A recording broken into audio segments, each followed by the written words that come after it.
اچھا، ایک ادب، بات چیت کے ادب میں سے ایک ادب یہ بھی ہے کہ ہمیں سامنے والے کے مقام و مرتبہ کا خیال کرنا ہے، کہ اگر آپ کو کسی بادشاہ سے گفتگو کرنی ہے تو اس کا خیال کرنا ہے، کسی حاکم سے، باس سے گفتگو کرنی ہے تو اس کا خیال کرنا ہے۔ اسلام نے اس کو نکارا نہیں ہے، اس کو اپنے ادب میں سے نکالنا نہیں ہے کہ آپ جو ہے سب کو برابر سمجھیں، کہ سب سے ایک طرح بات کرنا، ایسا نہیں ہے۔ جو جس مقام و مرتبہ کا ہے اس مقام و مرتبہ کا لحاظ کرتے ہوئے ہمیں جو ہے بات کرنا۔ میں دو حدیثیں آپ کے سامنے رکھتا ہوں۔ ایک جو ہے اللہ کے رسول صلی اللہ علیہ وسلم نے، صحیح بخاری میں ہے کہ اللہ کے رسول صلی اللہ علیہ وسلم نے جب ہرقل جو روم کا بادشاہ تھا تو وہاں جب خط لکھا تو آپ نے کیا لکھا؟ بسم اللہ الرحمن الرحیم من محمد عبد اللہ و رسولہ۔ میں شروع کرتا ہوں اللہ تعالیٰ کے نام سے جو رحمان الرحیم ہے۔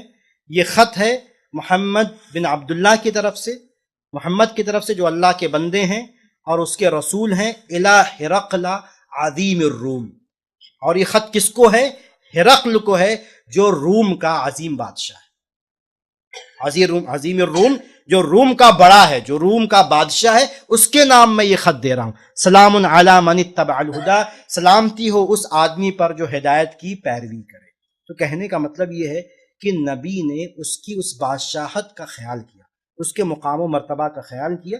تو ہم بھی جب کسی بڑے آدمی سے گفتگو کریں جو مقام و مرتبہ میں بڑا ہو تو ہم اس کے مقام و مرتبہ کا، چاپلوسی نہیں ہے، یہ چاپلوسی نہیں ہے، لیکن انزل الناس منازلہم، ان جو جس کا مقام ہے اس مقام و مرتبہ کے لحاظ سے بات کی جائے۔